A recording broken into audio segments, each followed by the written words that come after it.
आप बताइए अंतरंग को हम नहीं बता सकते और ना आप जान सकते हैं। जानने के लिए आपकी आंखें होनी चाहिए। दिव्यम ददामि ते चक्षु, हम तुझे दिव्य चक्षु देते हैं देखने के लिए। दिव्य चक्षु आपके भीतर नहीं है, इसीलिए हम सिर्फ इतना ही बताते हैं। हम एक पंडित हैं और हम एक व्यक्ति हैं और गायत्री उपासक हैं, और हमारे वरदान आशीर्वाद से भरा हो जाता है आदमियों का, और आप आदमी के बाल बच्चे हो जाते हैं और बीमारी दूर हो जाती है और नौकरी में उन्नति हो जाती है, ये हो जाता है। तो महाराज जी क्या बता रहे बेटे, विज्ञान बता रहे, क्या बता रहे, ये हमारा विज्ञान है, ये हमारा विज्ञान का परिणाम है। और हमारे ज्ञान का हम नहीं बता सकते। ज्ञान का हम कैसे बताएं थे, ज्ञान का हम कैसे बताएं थे? आपके गुरु जी कैसे हैं? 600 वर्ष के बड़े हैं, कितने लंबे हैं, इतने लंबे हैं, गाड़ी कितनी बड़ी है, इतनी बड़ी है, तो आपको और बताइए, बस हो गया। ये और क्या बताए? नहीं महाराज जी, उनकी जीवात्मा को बताइए। जीवात्मा ने सुनने की इच्छा है और न उसका कोई प्रभाव नहीं पड़ने वाला है। प्रभाव पड़ने वाला है तो यही पूछता रहता, हमको लिखा ले, हमको लिवा चलना, हमको दिखा लाना, आप गुरु जी कहाँ रहते हैं, दिखाई लाना, दिखाई लाना, दिखा लाना, दिखा लाना। मूर्ख कहीं क्या दिखा लाना? शकल दिखा लाइए, हाँ शकल दिखा लाइए। भौतिक ही आपकी दृष्टि है, इसलिए कल हमने भौतिक ही स्वरूप बता दिया आपको। गायत्री मंत्र का भौतिक स्वरूप क्या हो सकता है, भौतिक लाभ क्या हो सकता है। आध्यात्मिक लाभ इससे लाखों को नहीं जाना, करोड़ों को नहीं जाना है। जड़ जमीन में होती है, दिखाई नहीं पड़ती, पर पेड़ जितना बड़ा होता है आपको मालूम होना चाहिए, जड़ उतनी गहरी। जड़ दिखती है, हमें नहीं दिखती बेटे जड़, पर बरगद का दरख्त जितना ऊपर से बड़ा है ठीक उतनी ही गहरी जड़ है। आप निकाल डालिए, जमीन की खुदाई कीजिए और देखिए कि मोटी वाली जड़ें और महीन वाली जड़ें, बारीक वाली जड़ें कितनी लंबाई में फैली हुई हैं। ठीक उतनी लंबाई में फैली हुई है जितना बरगद का दरख्त बाहर फैला हुआ है, ठीक उतनी ही फैली हुई पड़ी है। आदमी का भौतिक विस्तार, जिसको आप सिद्धियाँ कह सकते हैं, सिद्धियाँ कह सकते हैं, चमत्कार कह सकते हैं, वैभव कह सकते हैं, वर्चस्व कह सकते हैं, ये कितना बड़ा होगा, ठीक उसी अनुपात से उसी नाप का होगा जितना कि उसका होगा अंतरंग। अंतरंग कैसा हो सकता है? ये बेटे हम बता रहे थे बहिरंग थे, और अंतरंग हमने 3 दिन की 2 दिन की व्याख्या में आपको बताया है कि अंतरंग क्या हो सकता है, अध्यात्म का अंतरंग क्या हो सकता है। अध्यात्म के अंतरंग के बारे में कल परसों 2 दिन में हमने जानकारी दी और ये बताया। त्रिपदा गायत्री क्या हो सकती है? त्रिपदा 3 चरण जो हमारे विश्वास से संबंध रखते हैं, जो हमारे चिंतन से संबंध रखते हैं, जो हमारे दृष्टिकोण से संबंध रखते हैं, जो हमारी आस्थाओं से संबंध रखते हैं। तो महाराज जी गायत्री इतनी है, ये बेटे भी और लगी तेरे का। आप तो कल कहे थे 3 पाद की गायत्री है और कोई बता दिया, ये बेटे एक और भी चक्कर है इसमें। हमने तो कल तुझे 2 खंडों में करके बताया, 2 खंडों में बताया है, सारा बता देते समझ में नहीं आता, इसलिए हमने 3 बात बताई। गायत्री मंत्र जो है इसकी व्याहृतियाँ हैं। कितनी व्याहृतियाँ हैं? 3। कौन कौन सी 3 व्याहृतियाँ हैं? 3 व्याहृतियों का नाम है भू भुव स्व। ये लगाता है ना गायत्री में, हमारा जी में तो ये 3 लगाता हूँ, बस ये 3 ही है बेटा।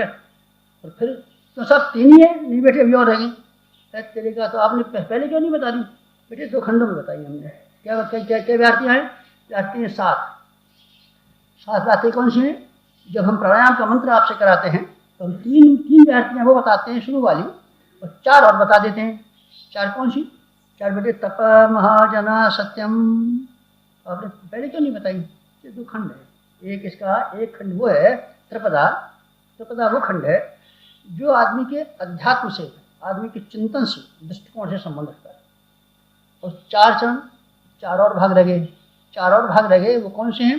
ये है क्रिया योग, और वो है ज्ञान योग, ये है विज्ञान भाग, वो है ज्ञान भाग। 2 खंडों में बटा हुआ है।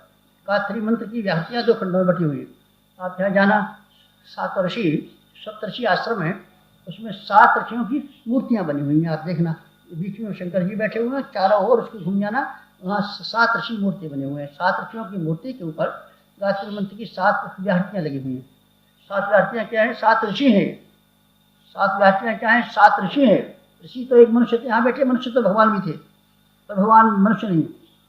ऋषि मनुष्य थे, मान लिया बेटे, मनुष्य भी ऋषि हुए हैं, और ऋषि जो बादलों में टंगे हुए रात को निकलते हैं, ये मनुष्य नहीं है। मनुष्य मर जाते हैं, मनुष्य जला दिए जाते हैं। मनुष्य की एक सीमा होती है।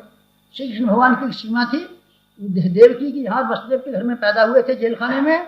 और देख बेरावल में गुजरात में बेरावल नाम की जगह है, बेरावल के पास श्री कृष्ण भगवान जब पेड़ के नीचे बैठे हुए थे, तब एक बहेलिया आया। बहेलिया ने समझा ये हिरण का पैर है, उसने तीर तक करके मारा, श्री कृष्ण भगवान के पैर में लगा, और पैर से श्री कृष्ण भगवान घायल हो गए। घायल होकर के इनको सेप्टिक हो गया और वहीं की मृत्यु हो गई। मृत्यु होने के बाद में वहीं पड़े पड़े रहे। और अर्जुन जब बाद में गए, नहीं वो उन्हीं की बात, अच्छा हाँ, वो चले गए कि भाई भाई जो थे उसमें आती है, इसका पुराण में कथा आती है। उनके भाई बलराम जो थे, उन्होंने कहा हमारा भैया कहाँ चला गया, हमारा भैया कहाँ चला गया। पता लगाते लगाते श्री कृष्ण भगवान के पास वो भी पहुंचे और वो देखा कि इनकी लाश पड़ी हुई थी और कुत्ते खा रहे थे और यहाँ कोई जलाने वाला भी नहीं था और वहाँ मरे हुए पड़े थे। देख करके भाई को बड़ा दुख हुआ, उसने वहीं अपना प्राण त्याग दिया। किसने? बलराम ने। इसके अंदर पुरानी कथा कह रहा हूँ। दोनों भाइयों की जब मृत्यु हो गई तो बस वहीं पड़े रहे।